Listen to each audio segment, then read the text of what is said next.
বিষয়টা খুব জরুরি।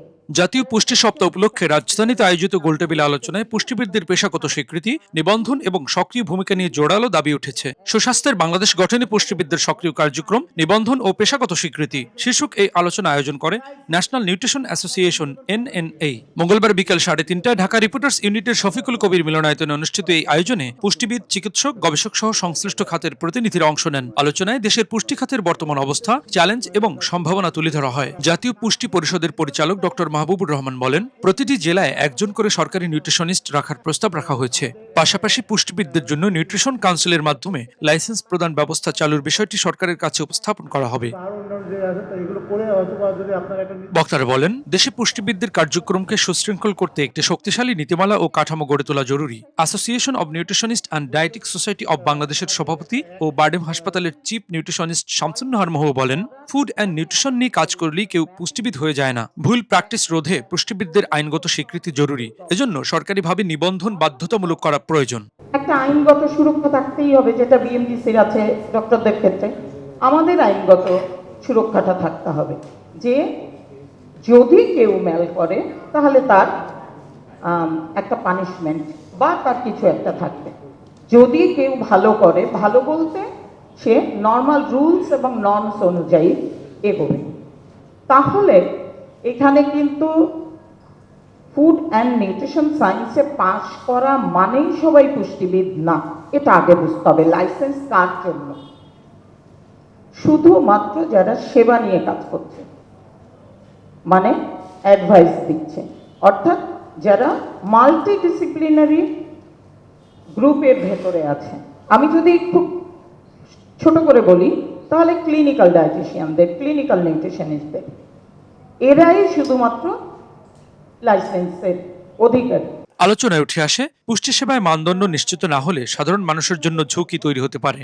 বাংলাদেশ ব্রেস্ট ফিডিং ফাউন্ডেশনের চেয়ারম্যান অধ্যাপক ডক্টর SK রয় বলেন, ডায়েট ও পুষ্টি সেবা নিশ্চিত করতে একটি শক্তিশালী কমিউনিটি গড়ে তুলতে হবে। একই সঙ্গে জাঙ্ক ফুডের প্রসার দেশের মানুষের স্বাস্থ্য ঝুঁকি বাড়াচ্ছে এবং ব্রেস্ট ফিডিং কমে যাওয়ায় শিশুদের বিভিন্ন রোগে আক্রান্ত হওয়ার প্রবণতা বাড়ছে।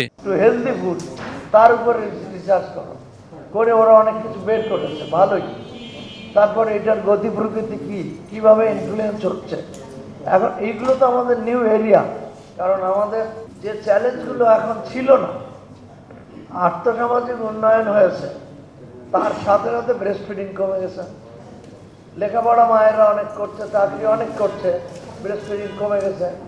এখন হাম হলো, হামের সময় আমাদের হামের টিকা দেয়নি গভর্নমেন্ট বলতেছে, কিন্তু আমরা দেখলাম যে আমরা একটা রিসার্চ নিয়েছি যে যারা ব্রেস্ট ফিডিং ভালোভাবে করতে পেরেছে তাদের কিভাবে হাম কতটুকু হচ্ছে, আর যারা করতে পারেনি বা করেনি তাদের হাম কতটুকু হচ্ছে। তাড়াতাড়ি আমাদের রেজাল্ট শেষ হয়ে যাবে, দ্রুত আমরা এই রেজাল্টটা বের করব। আরও একটা জিনিস তোমাদের এখনো আমি বারবার বলি যে রিসার্চের জায়গা কোনোদিন ঘুরাবে না। অতএব নিউট্রিশন রিসার্চ করতে হবে কমিউনিটি লেভেলে, ক্লিনিক্যাল লেভেলে এবং মেটাবলিক লেভেলে। এই রিসার্চগুলো না করলে হবে। বিশেষজ্ঞরা মনে করেন, প্রতিরোধমূলক স্বাস্থ্য ব্যবস্থায় পুষ্টির গুরুত্ব দিন দিন বাড়ছে। অধিকৃত হেলথ সায়েন্স ইনস্টিটিউটের পরিচালক অধ্যাপক ডক্টর লিয়াকত আলী বলেন, স্বীকৃতি দুই ধরনের, নৈতিক ও আইনগত। তবে সুনির্দিষ্ট আইন ছাড়া কোনো পেশার প্রকৃত আইনগত স্বীকৃতি প্রতিষ্ঠা সম্ভব নয়। স্বীকৃতি বলতে দুটো স্বীকৃতি বোঝায়, একটা নৈতিক স্বীকৃতি, অর্থাৎ মানুষ আপনাদের কিভাবে দেখে, আপনারা নিজেদেরকে কিভাবে দেখেন, পরস্পর পেশারে আপনাকে, অন্য পেশা আপনাকে কিভাবে দেখেন, টোটাল হেলথ এবং অন্যান্য সেক্টরে, যেটা মাহবুব বলেন দ্যাটস ট্রু, যে শুধু হেলথ না, নানান মন্ত্রণালয় এখানে জড়িত, তারা আপনাদের কীভাবে দেখে, এটা হলো একটা নৈতিক স্বীকৃতি। কিন্তু তার সাথে আছে একটা আইনগত স্বীকৃতি।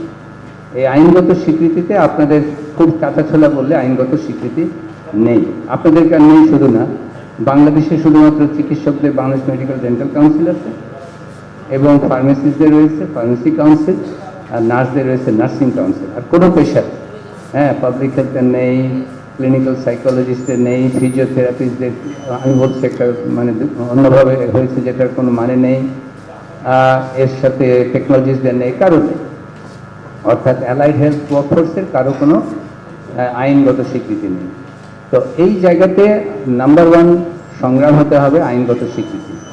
আপনাদের যেটা ন্যাশনাল নিউট্রিশন কাউন্সিল, অত্যন্ত শ্রদ্ধার সাথে তাদের অবদান আমি স্বীকার করছি, যেটা অ্যাডভোকেসি এডুকেশন, ট্রেনিং, অন্যান্য ক্ষেত্রে, কিন্তু আইনগত স্বীকৃতিতে যতক্ষণ পর্যন্ত না অ্যাক্ট হচ্ছে, যেটা অবশ্যই বলছেন, যে যতক্ষণ পর্যন্ত সুনির্দিষ্ট অ্যাক্ট না হচ্ছে, তার বিধি প্রবিধি না হচ্ছে, ততক্ষণ আপনাদের এটা স্বীকৃত ওইভাবে হয়নি। বক্তারা মনে করেন পুষ্টিবিদদের জন্য আলাদা আইন, নিবন্ধন ব্যবস্থা এবং কর্মক্ষেত্র তৈরি করা গেলে দেশের স্বাস্থ্য ব্যবস্থায় ইতিবাচক পরিবর্তন আসবে। আয়োজকরা আশা করছেন এই আলোচনার সুপারিশগুলো নীতি নির্ধারকদের নজরে আসবে এবং একটি সুস্থ সচেতন বাংলাদেশ গঠনে কার্যকর ভূমিকা রাখবে। বিভিন্ন সেক্টরের অভিজ্ঞতা এবং মতামত একত্রিত করে এমায়েতুল্লাহ নূর, মেডিকেল পোস্ট।